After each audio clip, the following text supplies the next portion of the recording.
した。はい。本日こうしてウクライナ支援に関する共同宣言を発表できることを大変嬉しく思っています。I am pleased to be able to announce the joint declaration on support for Ukraine today. 5月の G7 広島サミットでは幅広い招待国の皆さんも含めた議論を通じて世界のどこであっても力による一方的な現状変更は許してはならない。また法の支配に基づく自由で開かれた国際秩序を守り抜いていかなければならない。こうした点において一致をすることができました。At the G7 Hiroshima summit, by engaging in discussions that included a wide range of invited countries, we agreed that unilateral attempts to change the status quo by force or coercion are unacceptable anywhere in the world, and to safeguard a free and open international order based on the rule of law. 広島サミットから時を置かずして、こうして G7 首脳とボロディミルで再び集まることができたこと、意義深いものだと思います。I feel that it is truly meaningful that we, the G7 leaders, and Volodymyr have gathered once again today. 今後、ウクライナ支援という考え方を共有するいかなる国にもこの宣言は開かれています。多くの国々がこの宣言に参加することを期待いたします。Going forward, this declaration will be open to any country that shares the intention to support Ukraine. I hope many countries will choose to join. G7 はこれからもウクライナに寄り添っていきます。我々の連帯は決して揺らぐことはありません。The G7 will continue to stand by Ukraine. Our solidarity will never waver. ありがとうございました。Thank you. Thank you very much.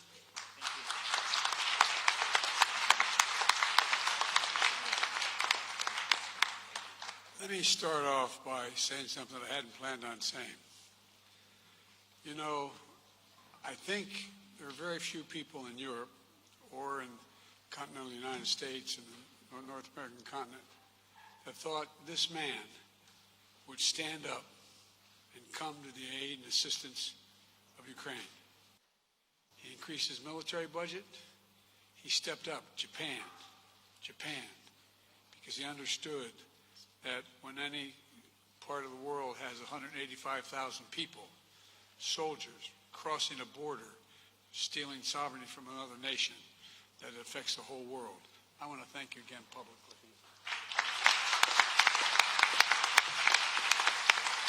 We just concluded the first meeting of the NATO-Ukraine Council, and all our allies agreed Ukraine's future lies in NATO. That's not a surprise to any of us, I don't think. I hope it's not a surprise to you, Mr. President. Allies all agreed to lift the requirements for membership action plan for Ukraine and to create a path to NATO membership while Ukraine continues to make progress on necessary reforms. But we're not waiting for that process to be finished to make the long-term commitments that we're making to Ukraine's security. Vladimir and I shouldn't be so familiar. Mr. Zelensky and I talked about the kind of guarantees we could make in the meantime when I was in Ukraine and when we met in other places.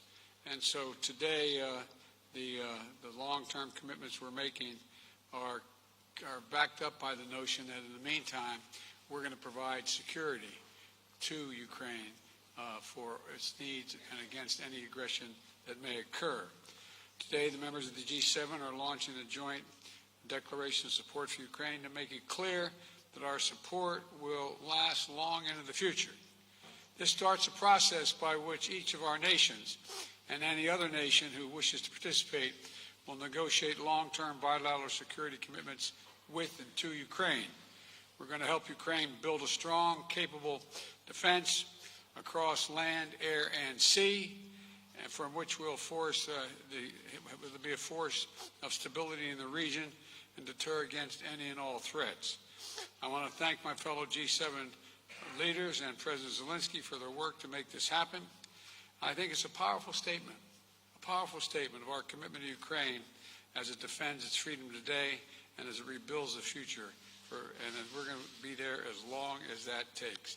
And again, I thank all my colleagues for their support for this.